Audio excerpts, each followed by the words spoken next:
The art of custom painting has come a long way.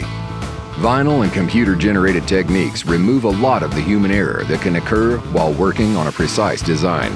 But in the world of custom automotive, tried and true crafted methods of hand painting can increase a vehicle's value and uniqueness.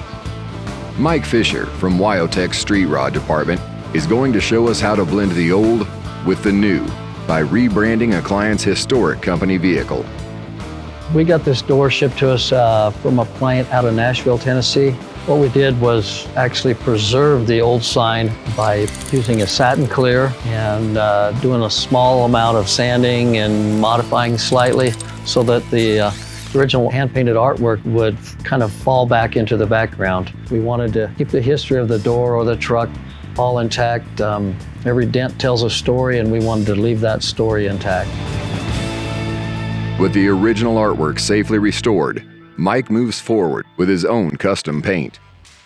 On this particular door, we wanted to incorporate computer processes as well as some hand lettering and some brush work, as well as gold leaf. So we wanted to try to get the best of both worlds, maybe all together on one project. The first step of the process to actually create the artwork, and we did this using a light paper with a pounce pattern. We did some of it on the computer, but then we did some of it by hand. Once we've created the artwork, then we want to actually apply the stencil to the door, and we do that using transfer tape, and that applies all the lettering in one shot as opposed to one letter at a time. After we applied the stencil, we masked up the door so that we could protect it from any overspray that might permeate out into the rest of the door. After putting the stencil and mask on, Mike sprays the door with a blending technique. He starts with a coat of white paint and then layers in some brown, creating a gradient. This style of painting is referred to as wet on wet. We want to create kind of a highlight and a shadow effect, as well as a little bit more interest in the actual lettering.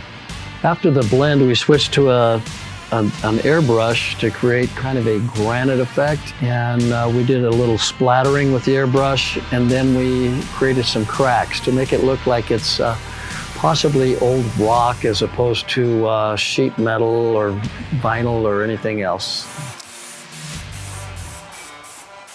After we finished the lettering portion of the sign, we decided to move on to the gold leaf. The first thing we had to do was we sprayed the actual adhesive, which is called gold size, into that area.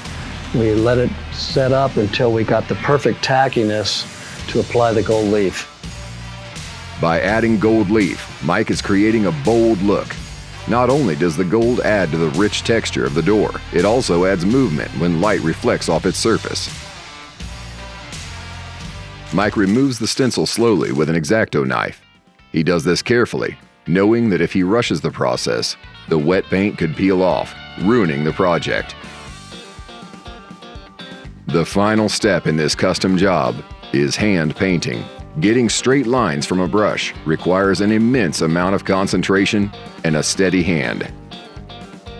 I think it's important to incorporate hand lettering techniques into this sign because, for one thing, the value of a good hand-painted sign or pinstriping will always be well above computer-generated or vinyl lettering.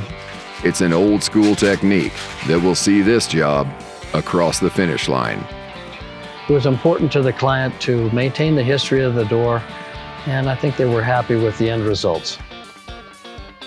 For more diesel and automotive tech tips, be sure to hit subscribe. And to learn how you can forge your path into the trades industry, visit wyotech.edu.